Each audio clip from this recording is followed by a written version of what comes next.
As we move into 2025, I'm taking a moment to reflect on the guests that I shared with you last year and some of their experiences and lessons that they had for us all to learn. Now, the feedback that I got on several of them was really great, and so I'm going to replay them just for you to take a listen to if you missed out, or even if you want to revisit again and learn more from these people. Here we go. Have fun, enjoy, and Happy New Year. Kids and getting along with each other. As a parent, have you heard this before? "Hey, that's my toy. Give it back." "No way. I found it first, so it's mine now." "You're just being unfair. I left it there for a moment and you swooped in and took it without even asking me." "Well, you should have just been more careful then. Finders, keepers, losers, weepers." And on it goes. And as their stress levels rise, so do yours. Sibling fighting can be a common challenge within families. Some children get along well, most of the time, and others are just in a constant battle with each other over many things that might seem insignificant to us, but are sometimes important. At times it's a good idea to let them sort their own battles out. However, many children do not actually have natural negotiation skills, and this doesn't always work out to be the best solution. There are several strategies you can use to help resolve and manage conflicts between your children. The first is to encourage your siblings to express their feelings and concerns in a calm and respectful manner. Teaching them active listening skills and the importance of understanding each other's perspectives is very important. As parents, establish clear guidelines for behaviour, such as no physical violence, name-calling, or personal insults. Make sure all siblings are aware of the consequences for breaking these rules and ensure that these consequences do take place if the rules are broken. Teach your children the importance of finding common ground and reaching agreements, and encourage them to take turns or to find win-win solutions that address both of their needs. Help your children to develop the skills to manage conflicts constructively. For example, identifying the issue, brainstorming solutions, and evaluating the outcomes. And encourage your siblings to empathise with each other's feelings and perspectives, and help them to understand that their actions and words can have an impact on others. When I was a child, many, many moons ago, the battles my three brothers and I had were often solved by my parents with very simple solutions. The oldest child got to sit in the front seat of the car, even when we became adults. Everyone took turns setting the table, and the minute that anyone fought with each other inside the house, which was very small, we were all booted out into the cold or the warmth, whatever it may be, whether we were involved in that fight or not. Now, this worked in an odd way. What would happen was that those not involved in the dispute would try to sort out the ones who were fighting, as they knew they were going to be part of the punishment.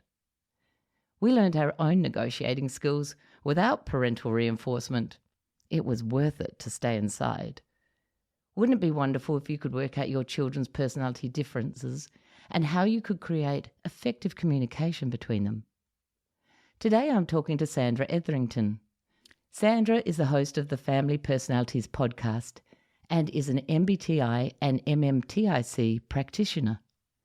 Sandra has a love of models that help us understand human behaviour and our interactions with each other. She uses her passion and experience with personality type models to help parents guide their children more effectively and compassionately, based on their unique wiring and needs. Today, Sandra is going to talk to us about the difference in the preference, thinking and feeling, and how it impacts her children's relationships. Remembering that thinking-orientated children might tend to approach situations with logic and objective analysis, emphasising fairness and justice.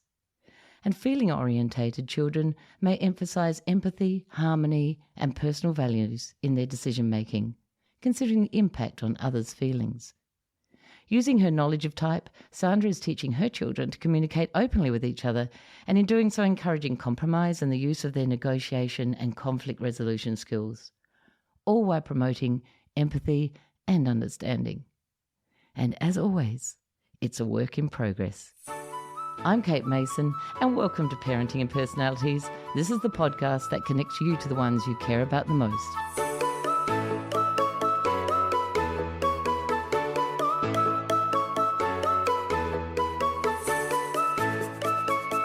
Hello, Sandra. Welcome to the show. It's lovely to have you on today. I'm so glad to be here. Now, can you tell us where you are in the world? I'm in Australia. So where are you today? I'm in the United States on the West Coast in Oregon. In Oregon. Wow. So what's your weather like? You're coming into summer. Yeah, it's we're kind of in a mountainous area, so we get a long cold winter, but we're just starting to warm up. We had a beautiful 65 and sunny today. Right. Yeah. Nice. So, yeah, so we do Celsius over here. So oh yeah, I don't know what it is. Yeah, I don't know. It's still cool for us. That's still pretty cold if that's a nice day.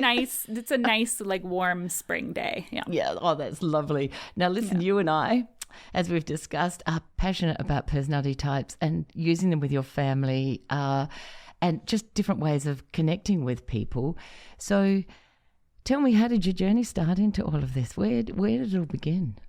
Yeah, so it was, as with most people, it was, being typed myself. I actually ran across it in the business world, and it was people that I was working with were in a typing workshop, and I wasn't actually in it, but they all came back from that workshop talking about it. Specifically, someone who I was dating at the time was talking about it, and he was like, well, I'm a, whatever. And then he told me he had, the audacity to tell me what I was. And did you get it right? You're a blah, blah, blah, blah. And then he came to the J versus P, and he goes, and you're a judging type. And I was like, excuse me? And I didn't know what that meant, but I was like, how dare you call me judging or whatever? And so, of course, I had to go online and read all about it. And he was right. I am a judging type. But it got me really curious about it. And when I went on and, kind of figured out my own type, and I read by the way, my type preferences are INFJ. Mm-hmm. And when I read the INFJ description, I was just blown away. I kept looking over my shoulder, is this some sort of practical joke? Who wrote this about me? And I was just kind of blown away, and I felt like I had to know more. Who put this model together, and how could it figure these things out about me? So that's where it all started. And eventually when I had kids, I just began to wonder, could I figure this out about them yet? And it just kind of all went from there. So what other personality tools do you use? I really love Enneagram also. Yes. I'm not officially trained in that, but no. I love to dabble in it. Yeah. And you did professional training around the MBTI yourself to become a facilitator. Yeah.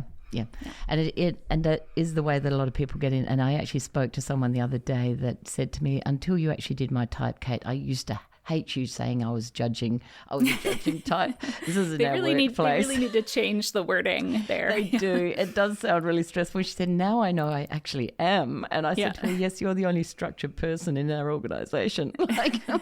You poor girl, this is really stressful for her. But it is really interesting when you bring it back to family, because I'm like you. Same thing. I kind of worked it out, and I went to a course in the end to do mine as well. And when I had my kids, I was the same. I just thought, oh my goodness, this is so impactful on family and relationships and the partner that you're with. But I think the business world get the best because they get to utilize it. No parents, as you and I know, where do we ever find out about parenting with type or type itself unless you've been in the business world? Because that's usually where this instrument's delivered in that sense. Yeah. So tell me about your children. How old and who are they? And when did you first start being able to tell what kind of type they were? Yeah, so I have two kiddos at home with me. One who is, my son is 10, and he has INTJ preferences. And then I have a daughter who is turning 8 next month, and she has ISFP preferences. And then I also have a stepdaughter who doesn't live with us, and she has ESTP preferences. So she likes to throw it all out of whack when she comes to stay with us, which is a lot of fun. Yes, which is great because my daughter's ESTP, and she is such a questioner of everything. I'm not sure what yours is like, but I call her the detective. Yeah, mine is, she's an Enneagram 7, and she's just a ton of fun. She comes and we just have just a ton of fun. Excellent. And it's different when you have a kid who does live with you versus doesn't also, so it's, we just see her for a couple weeks at a time, and it's just like, we just have a lot of fun. It's like a party when she's here. Well, that's a perfect way to do it, isn't it? I think, when you get to, and when yours leave, hopefully that'll be a similar thing. That's the way, well, Cass has left home and Jack's on his way out. And that's the way it is. When they come home, it's fun. Yeah. It's really good fun. You're not supposed to be telling them too much at that time, although right. I do. But you think you don't, but I do. So tell me, what age did you notice any first preference? Like, what was the first thing you noticed about them? The introversion was really early and easy to tell, especially with my son, who is the one with INTJ preferences. It was a little bit harder to tell with my ISFP, maybe because of that feeling preference. There was that kind of like human connection. It was a little harder to land on introversion for her. But yeah, I would say introversion was early, even from the time they were a baby. You could compare them to like babies and other babies and toddlers who were just much more like making eye contact and like, running over to people and like connecting with the other babies and toddlers much more quickly and like, that sort of thing. And this is where I find this really, really important, because in today's society, people are actually starting, that kind of behaviour isn't really accepted, to be not having too much eye contact. And people are looking at it as a problem more than going, hey, listen, is this just who they are? That this isn't a natural process for them. They're not necessarily on a spectrum of things. They could just feel right when they're playing alone and when they are by themselves, which is very true. And I think it's true. It is one of the easiest things for people to recognise. So, people listening, that's often that's how I recognised initially. What was the next thing that you kind of could put into place? Let's see. You're taking me way back. My son was so... I would say probably his thinking preference. Or is it the judging one? I don't know. Maybe, I don't know. There's just definitely, probably I would say the judging preference, because he definitely wanted things the way he wanted them. He really wanted that control over his outer world. And he was always like telling us how he wanted things and telling us where he wanted to be and how to put things. Whereas my daughter, who has that perceiving preference, definitely would like fit into her world a little bit more and kind of go with the flow a little bit more. So yeah, I would say judging preference next. So if you were someone looking for that judging preference in a child, what would you specifically kind of look at? Would it be an organizational thing or a time thing? I would say it is. It probably depends on what the other type preferences are too. You kind of have to look at the specific child. But yeah, I always look at judging versus perceiving as, are they making the world what they want it to be, or are they taking the world as it comes to them, kind of a thing. And it's, it's like, I know that's very like intuitive, because I'm not giving you specific examples. That's right. But I'm like, just taking the vibe of your child and figure it out that way. Sorry, it was very non-specific. No, that's okay, because it's great talking to an intuitive, because I'm very detailed, so I'm a sensing type. So, so for things for me was that my child kept everything very tidy. Which, and as a perceiver, I don't have that with I was blown away, because well, not everything really, but his toy cupboard and the things he loved. Whereas my daughter's a perceiver as well, and even though when they go through their teen years, everything is a floor robe and it's a mess, he still kept a level of, in his teens, he also still kept a level of tidiness that wasn't teenage, going through all of that stuff, whereas she didn't. And she says to me, I am tidy. So we don't have that discussion too often around her. But now she's moved out. She's very tidy. So what would be the next one? How would you pick, say, the feeling type in your child? Yeah, so this is I would say it's the biggest one now, probably all along since they've started interacting with one another, that we have the biggest conflicts between them is their feeling and thinking difference. And now I'm going to step into another model also, the Enneagram. I'm not sure of my son's Enneagram type, but my daughter is very obviously an Enneagram 4. And what does that mean? They feel things very deeply. They can be quite dramatic. And so that's like layering on top of the fact that she's a feeling type. But they take things very personally. Whereas my son, who is a thinking type, he is most comfortable, just kind of the definition of thinking, right? They're most comfortable making decisions by stepping out of a situation emotionally, considering, objective logical data. And so when he's saying things to her, he's going to say them truthfully and honestly, not necessarily thinking, how's she going to feel when I say this? And then she is, on the other hand, as someone with a feeling preference, is most comfortable making decisions by stepping into a situation emotionally, considering feelings, values, desires of herself and others. And so anything he says, she's going to immediately take personally. So that's a big clash. And I like to use this example from when they were pretty young, maybe like 4 and 6, somewhere in that range. And they were coloring together in another room. And I overheard them and, just doing coloring pages, coloring a unicorn or something like that. And I hear my daughter, who's 2 years younger than my son, so she's like 4-ish, he's like 6-ish. And she says, Riker, do you like my coloring that I did? And I'm sure I'm just like picturing her, I'm in the other room, picturing her holding it up to him.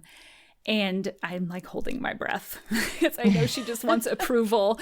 And I'm like, I don't know if she's going to get what she's looking for here, And he says, no, I don't like it. You colored out of the lines.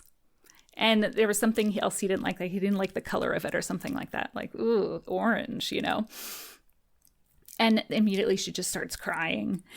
And myself, as someone who has a preference for feeling, my immediate reaction is to want to be like, oh, that's mean. Why would you say that, But as someone who knows type, I know, it's not, his intent was not to be mean. His intent was not to hurt her feelings. He's just answering a question, honestly, and it's somewhere along the way, he learned that good coloring, stays in the line. So he's just communicating, maybe even trying to be helpful by saying like, "Oh, let me help you improve your coloring, your future That's drawing." Right. He's so kind. Yeah, and so this has just it's grown with their ages, and we have lots of problems like this.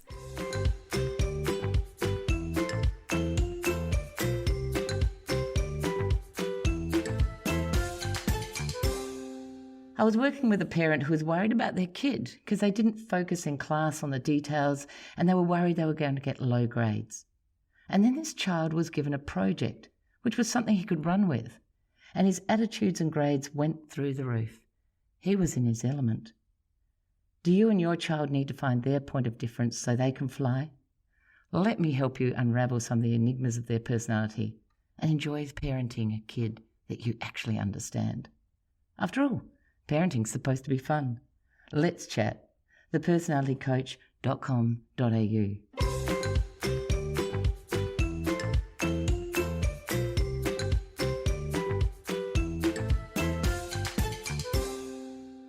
Because people don't realise also that the thinking, well, often, as particularly as feeling types, it took me a long time, because I have 3 thinkers in my family.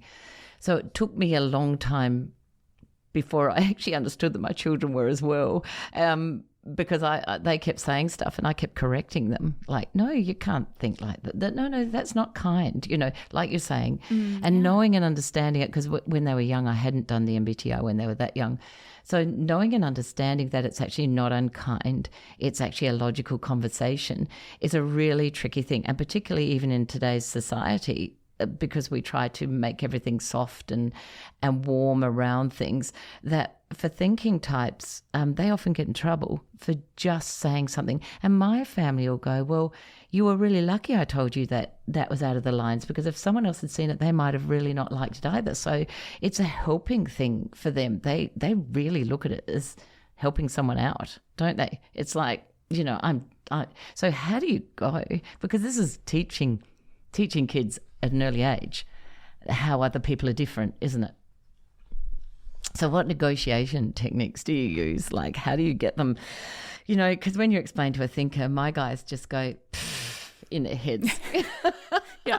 Really? Do I have to be soft? Oh, yeah. Here we go. So how do you explain that at an early age?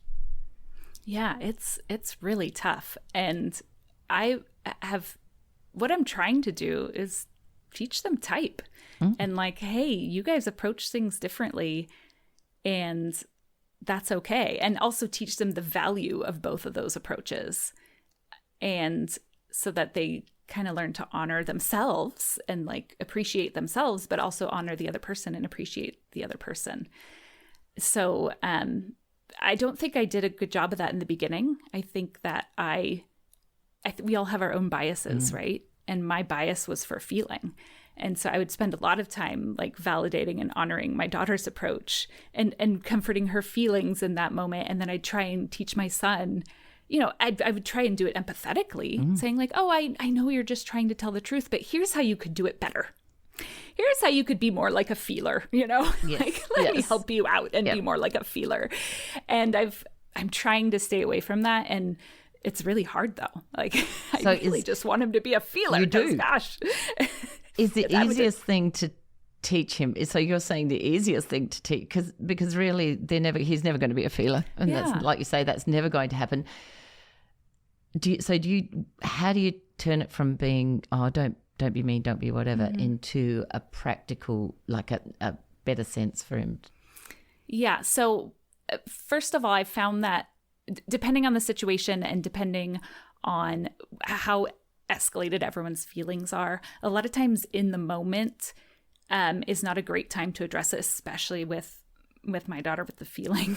When her emotions are escalated, if you think about it, talking about type is a logical thing, right? It's addressing emotions. And so the more emotional she is, the less she can access her logic. So a lot of times it's addressing both of their feelings in the moment. You're upset because of this. You're upset because of this.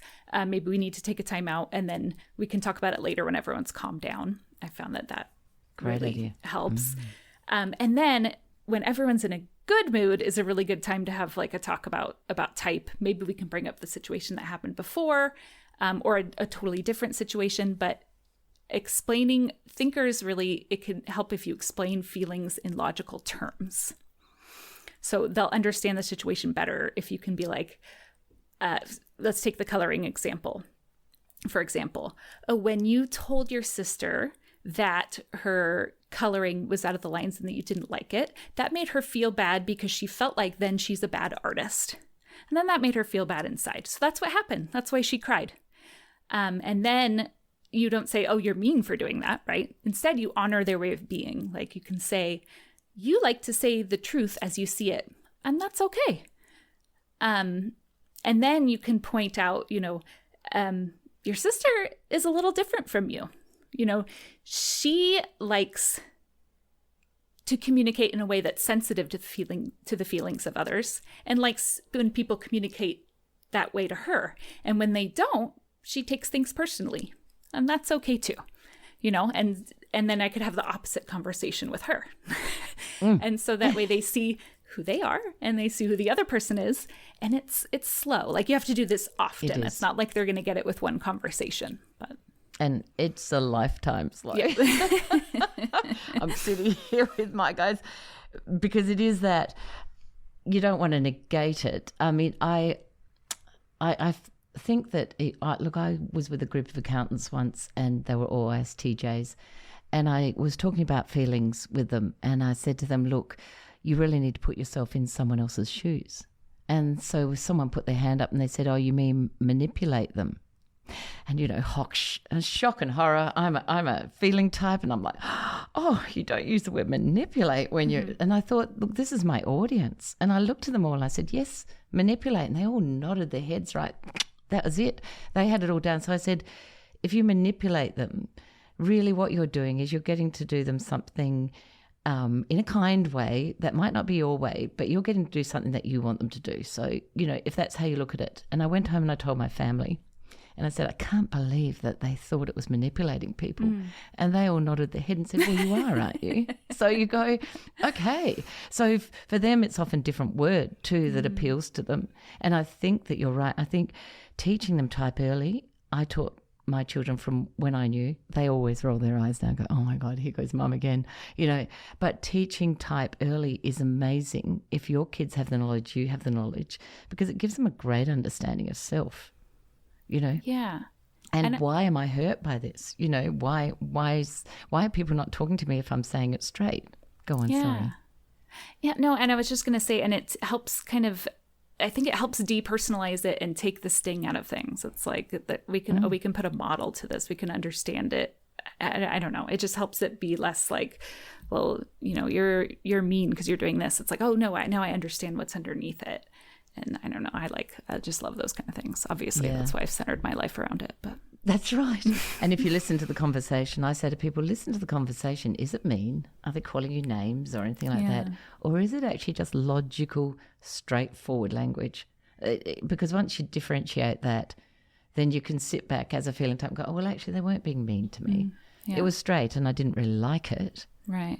But it wasn't mean. Yeah. My husband used to say things to me like, when I had tight jeans on, you know, did you jump off the wardrobe to get into those? Or pimples on my face, who are your friends today? You know, I'm looking thinking you've got to be kidding. But there's no gentle approach. You know, when my son was a teenager and he had quite bad pimples, my husband, who's a thinking type, said to him, oh my God, you can't go to the house with a face full of pus like that. That's disgusting. And my son, of course, stormed off really upset. And I said to my husband, couldn't you have put it a little more gently? You know, like, Jack, just go and have a little look in the mirror and just see if there's anything you feel you might need to fix up. And he said, I'm saving him. I'm helping him, because if he went out looking like that, then people would judge him and they would look at him. So he said, I'm actually helping him out. So what I say also is that I don't think thinking type people actually, when they say thinking type comments to each other, they actually don't always like that either. Yeah. Oh yeah. No. Yeah. I mean, they still like. You always have to remember that someone with thinking preferences still has feelings. That's right. Yes. I have seen my son get his feelings hurt. I know he has feelings. Yeah. And when they get hurt, you kind of think, but honey, this is something you said to someone else yourself. You know, like, but they kind of can't hack it back. It's kind of not the turnaround. Yeah. So what with your two and this thing, you were talking about an article that you had written once, and you'd written it to the type organisation, and their feedback on the way that you had addressed it. What was that around? Yeah, so this article, it's actually was just talking about this coloring example. So yes. It's on the website People Stripes, and they're a really great resource too for typing kids. And it was basically, you know, this coloring scenario and just a reflection of myself and my parenting and kind of weighing that, like, oh, should I be teaching my son these social rules or not? And I did a whole podcast episode on it with someone too, because sometimes I feel so torn. It's like these social rules might also help you too, you know, because the fact is they're out there, these social rules about not hurting people's feelings, and you can be excluded from things. You can be shunned by people if you're not aware of how to make sure you're not hurting people's feelings. So I had someone on the podcast too, to chat about that, because I felt like it deserved more attention after I wrote that article. But the article is called, what did I call that article? Something about sibling conflict, but you're going to put it in the show notes, right? Yes. So my thing Navigating sibling conflict, I think it was called. Because my thing was, even though people might say, look, you know, you can't say that. I do say that to my adult children, and I have said it to them.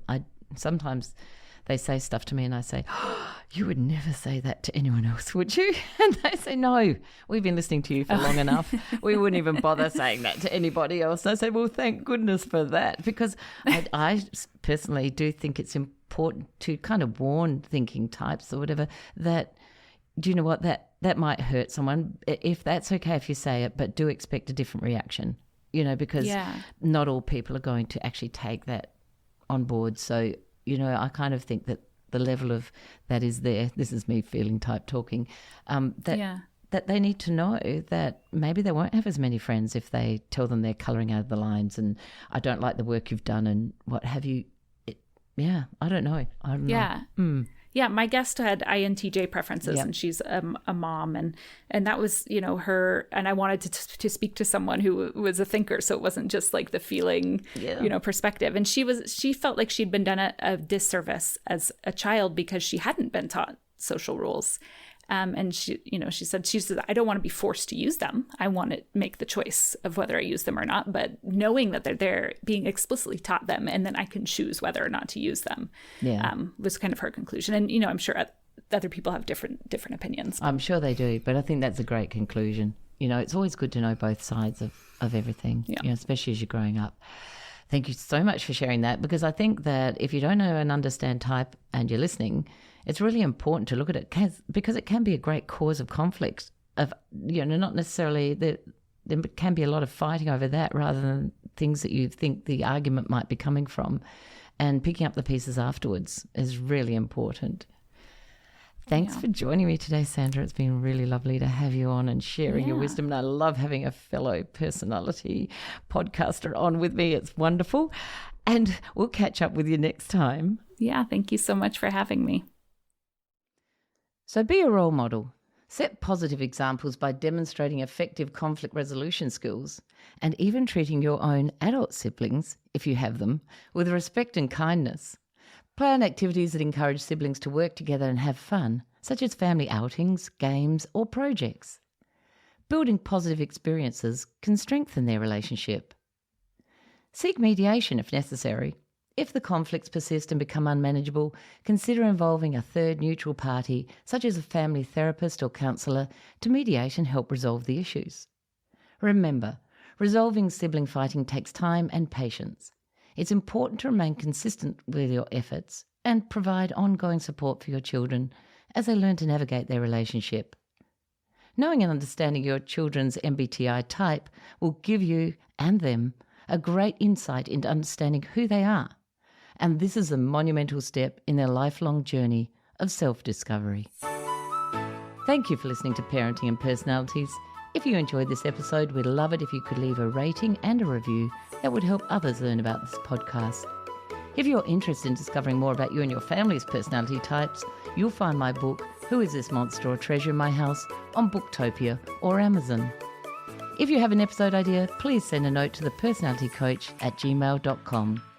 Many thanks to our producers at Stories and Strategies, and we'll see you next time.